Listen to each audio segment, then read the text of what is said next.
Hi everybody, this is Dino Chris from Prehistoric Facts. This is a special episode. Sorry I'm a little late due to the fact yesterday I came back late last night, so pretty much didn't get the chance to record this episode yesterday. But hey, I get to do this today on a Sunday. So how about that? And today's dinosaur we're actually going to be talking about is Nanotyrannus. And of course, Nanotyrannus in Greek or Latin means tiny tyrant. Found in woodlands of North America. Late Cretaceous 70 million years to 65 million years, but even though information says it's 70 million years, about 17 feet long and half a ton. And it's a carnivore. And now with Nanotyrannus, this is a very controversial excuse me, I can't talk here. With Nanotyrannus, it's a very controversial dinosaur.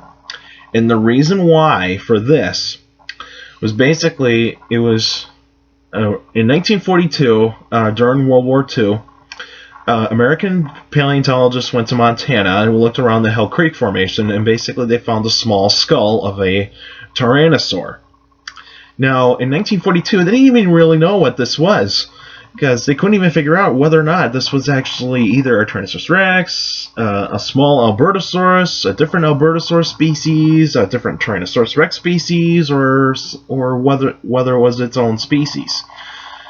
But it wasn't until the 1980s is when we actually hear the name Nanotyrannus, given by Phil Curry, Dr. Robert Bacher, and also Pete Larson.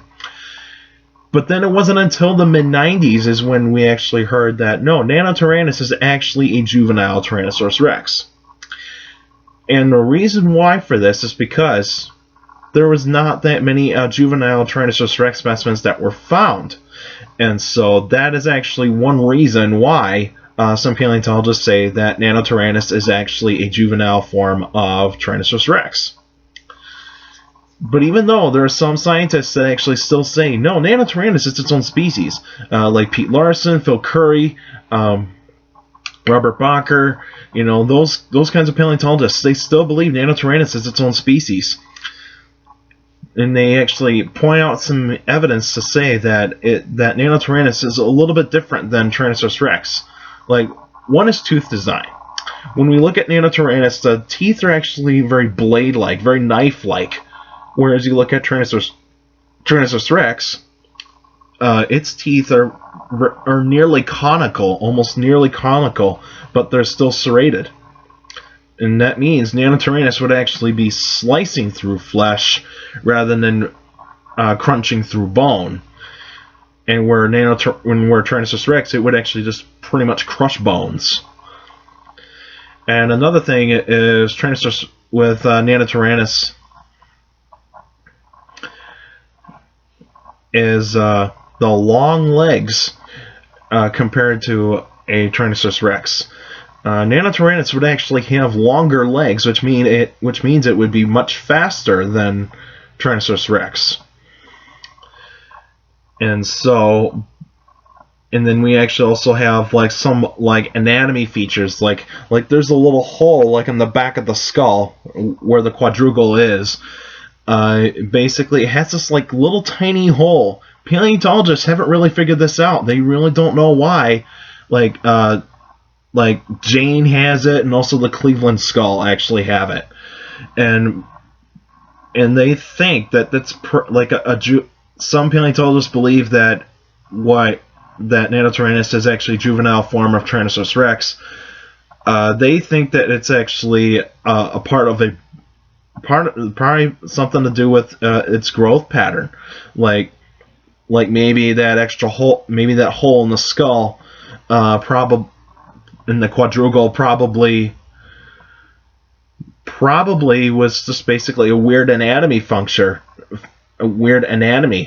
of the skull, and they think that it just goes away by the time the juvenile starts becoming an adult. But paleontologists that believe that Nanotyrannus is its own species think that it's probably a different feature than Tyrannosaurus rex, because you don't see this hole, this little tiny hole in the quadrugle. and what the and basically they think that basically you can't change the bone like that, especially if there's a hole like that. But even though when you actually look at other animals when they're juveniles, sometimes the juveniles actually have like these openings in the skull to actually add more blood to the brain, and also, but then basically once they're actually starting to become adults and that skull is actually getting a little bit bigger, and also the skull is actually fusing, then basically the hole just clamps, just basically clamps shut, and then basically it's just all natural bone. And another thing is probably a difference of between Tyrannosaurus rex and Nanotyrannus is probably its brain. And basically they CAT scanned the Cleveland skull and actually CAT scanned other Tyrannosaurus rexes, compared it with and compared each other to them. The Cleveland skull brain, or otherwise the brain case, is basically the brain is actually shaped a little bit differently than Tyrannosaurus rex's. Would I say that's good evidence to support that Nanotyrannus is its own species? I highly doubt it, because you see, one thing is not going to actually make a case. I would say the different teeth and the brain, and maybe the shape of the skull, and that would actually, and also the number of teeth. The number of teeth would actually be a really good argument. But even though, I mean, I'm still keeping an open mind about this. You see, I'm still not totally sure whether or not Nanotyrannus is a juvenile form of Tyrannosaurus rex, or is it really its own species?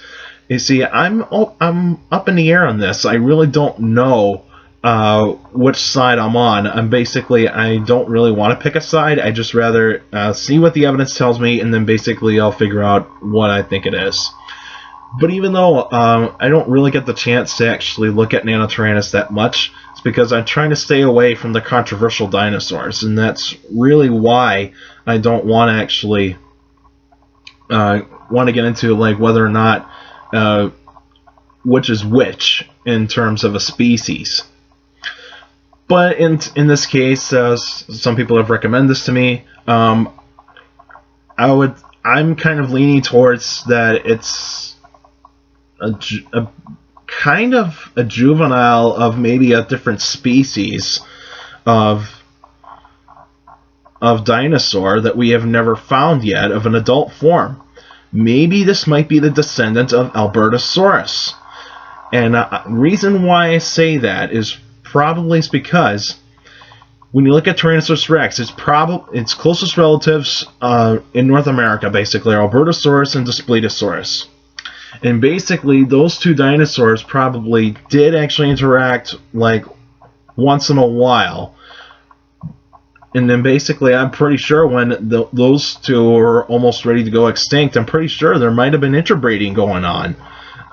Maybe that's how Tyrannosaurus rex actually became that kind of form. But then when you actually look at how Albertosaurus probably actually went down into an extinction, was probably its speed was actually a little detrimental to its survival strategy, because Albertosaurus is considered to be the fastest big tyrannosaurs. And so that would actually be that kind of case. So probably, maybe Nanotyrannus is actually a descendant from Albertosaurus. And I think that's probably what I think about that. I think that's what I think, considering that when you compare the Cleveland skull to an Albertosaurus skull, they're almost similar, but it's just that there's expansion in the back of the skull, so probably good musculature. But even a long, narrow jaw suggests to me that you do have powerful muscles in the jaws, but you're not crushing bones. So which means that you're not really actually killing your prey with power. You're killing basically this slicing and dicing with your teeth. And if any of you actually seen the Ultimate Dinosaur The Ultimate Fighting Dinosaurs on National Geographic this year, where they actually had the dueling dinosaurs of a Tyrannosaur and a Ceratopsian actually locked in this matrix of rock. And basically, scientists were actually puzzled of this Tyrannosaur. They weren't totally sure what this was. They weren't sure if this was a juvenile form of Tyrannosaurus rex. They weren't even sure if this was a Nanotyrannus. But one thing that actually set them apart, that actually kind of made them go, wait a minute, this is totally new, was the arm length. The arm length was much longer than what it usually is on most Tyrannosaurs, and the arms look so much more muscular. The arm bones in this specimen looked a bit more muscular than what you see out of like the constructions of Nanotyrannus and like paintings and books and all that kind of stuff. Maybe this could be a really good indication to keep studying this dinosaur in this matrix. But even though they still have to be really, really careful of how to get this thing out of the rock. Because even though they still want to keep both dinosaurs in the matrix, it's still actually going to be really difficult to actually convince any scientist to actually go in there and actually like say, why don't we get the Tyrannosaur out of there and basically we can actually do a little bit more studying on this.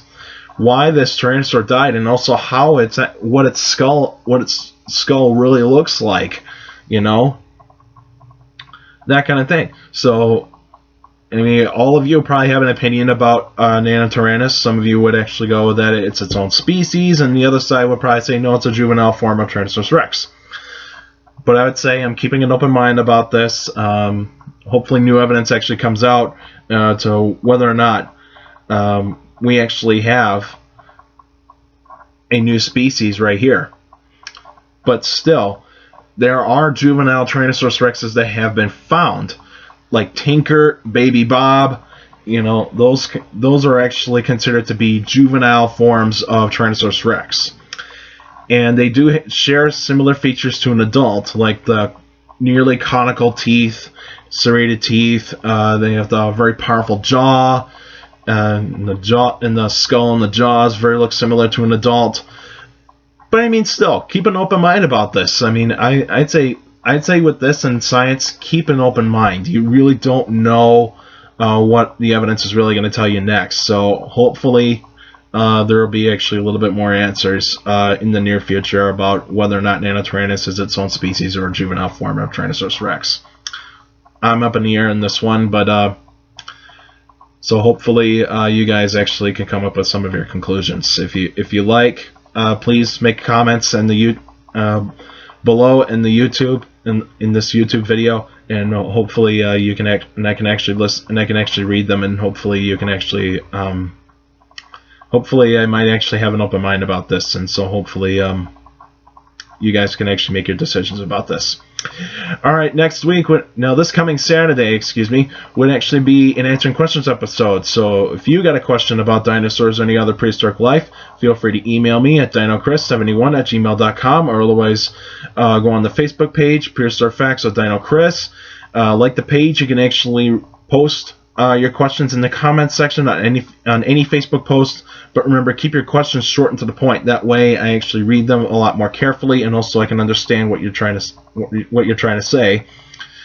And don't send. And now I recommend don't send me like a bunch of emails of the same question over and over again, because otherwise I'm actually gonna go because I'll actually email you back about like say, yeah, I can do that, I can answer that for you, that kind of stuff. But remember, don't send it over and over again, because otherwise I'm gonna delete more of those emails again, but over and over again. So just to let you know about that. And also, probably actually ask me like 2 to 3 questions if you like, but just make sure you keep them short and to the point.